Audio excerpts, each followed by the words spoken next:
I'm Oliver Trevino on the Young Hollywood sofa with this hilarious bunch, the Impractical Jokers. How did this all start? Because you guys, you've been around. You're doing you're staying. You're doing well, by the way. Yeah, we're not going away. Especially TV standards. I mean, this cutthroat. People just goodbye. Yeah. People still want us, but even at the time when we're overstaying our welcome, we figured 5 to 10 years. After that. Okay. No, we met in high school in 1990. So you were in high school.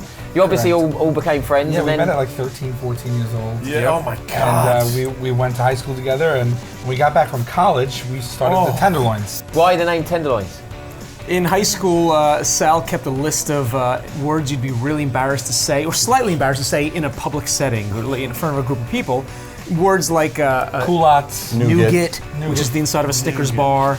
Gargoyle. And Tenderloins was one of the words on the list, and that's how we thought, hey, it's kind of embarrassing. Let's stick with what we know.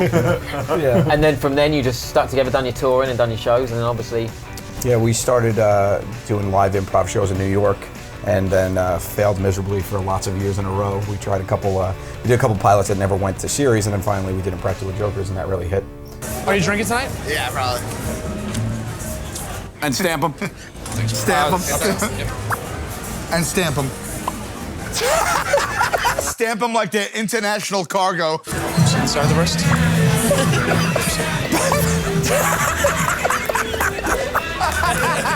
How does that work? Like, how in this day and age do you get away with it?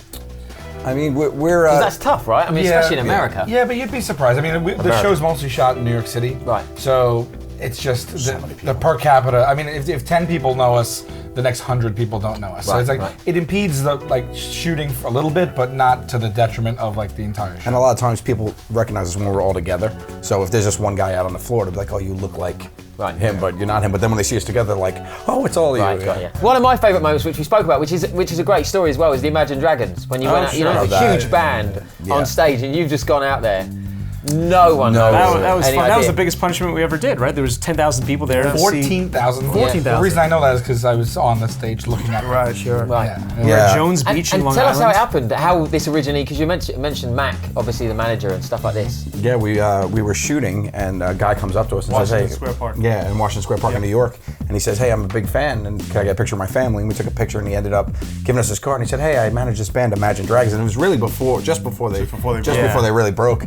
And he's like, "Hey, if you ever want to, do something," and we're like, "Okay," and we sat on it, and then all of a sudden, all the music's happening. We're like, "Wait, we know Imagine Dragons," and it just all hooked up that they were in New York, and they're wonderful. We befriended them, went to their concerts, and hung out with them a bunch of times, and then we were like, "Oh, we might be able to combine forces." And then they could not wait to get us there, and they jumped in, and it was great. It was a lot of fun. Yeah, they were feeding us jokes. They gave us the line that said because they were playing a fake band, of course, and he said he goes, make sure they call the band Imagination Dragons. And that was when you got the booze. But something else people don't know is that we went on like third, so we weren't even the opening act, so, and they announced us as if we were the Imagine Dragons. So they're like, "Ladies and gentlemen, get out of your seats," and everybody's expecting the Imagine Dragons to come out, and it's just me and Sal in like 80s rock. One other thing that happened was they didn't tell the head stage manager that this was kind of happening, and then they told him to go pull the plug on me.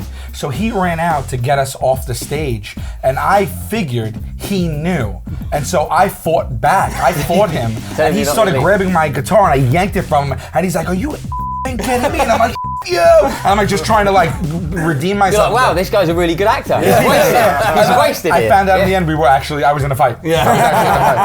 Where are you excited to go to, apart from England? Where are you most?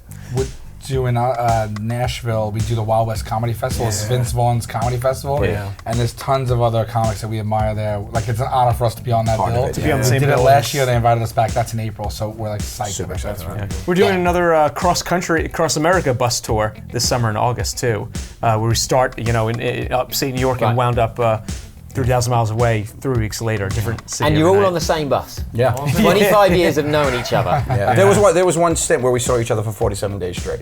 Yeah.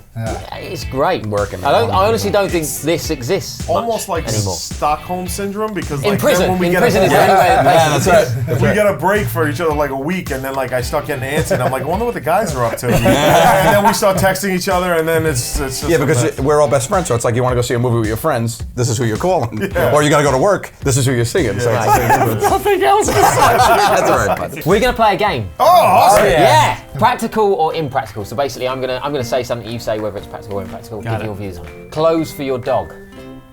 It's impractical. It's impractical. My wife tries to do it all the time. I just have to put the kibosh. I lost the raincoat battle, but besides that, that's a stupid idea. I'm with you. I'm absolutely with you. It's stupid. They're animals. They're animals. They're not kids. As much as you want them to be, Yes, it's a but dog. your pets, if you put them out in nature, they would die in immediately. a minute. They're not meant to It's a exist. Bichon Frise. It's not a tiger. Yeah, he's got to be. His Even dogs, the way you say it. Bichon Frise. I know. Right, next one.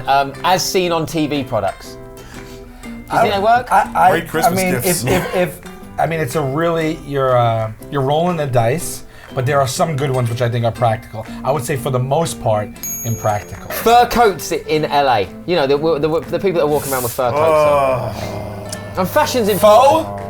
No, Is it just about the temperature? No, he means like the look, I think. No, yeah, let's do faux or fur, just the look in general. Because it's a Well, hot when you place. lived here, right? When we lived here, we Yeah, had I wore my fur coat all the time. You did? When I lived here, yeah. Big raccoon coat all the time. So it was practical for you. Yeah, I didn't have to wear anything underneath it. It was awesome.